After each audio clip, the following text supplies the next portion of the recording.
নাম অনুপম শইকীয়া। মই আপোনালোকক ধন্যবাদ জনাইছোঁ। হয়, মোৰ এয়া APSCৰ দ্বিতীয় এটেম্প্ট আছিলে।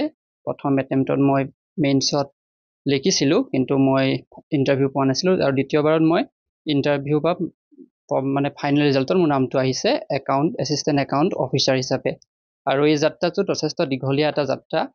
মই যথেষ্টখিনি সংঘৰ্ষ কৰিবলগীয়া হৈছে, কাৰণ লোকসেৱা পৰীক্ষাটো যথেষ্ট এটা কঠিন বিষয়। আৰু মই বিশেষকৈ উল্লেখ কৰিব লাগিব যে মই অসমীয়া মাধ্যমত লিখি পেলাই পৰীক্ষাটোত সুখ্যাতিৰে উত্তীৰ্ণ হ'ব পাৰিছোঁ এইবাৰ।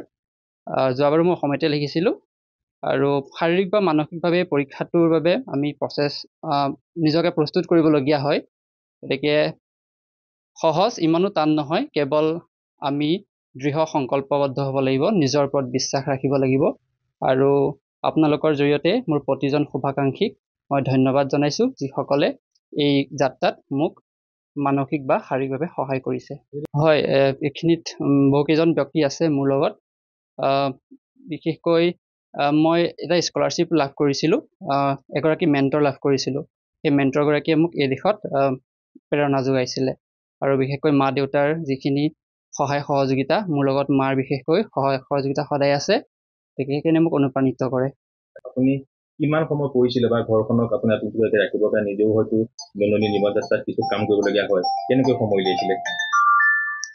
সময় মই 2022 চনত অসম চৰকাৰৰ স্বাস্থ্য বিভাগত এটি হেল্থ এডুকেটৰ হিচাপে মই নিযুক্তিও লাভ কৰিছোঁ। 2022 চনৰ পৰাই মই কৰ্মৰত হৈ আছোঁ। গতিকে কৰ্মৰাজিৰ মাজেৰে মই যিখিনি সময় পাইছোঁ তাক মই সদব্যৱহাৰ কৰিছোঁ।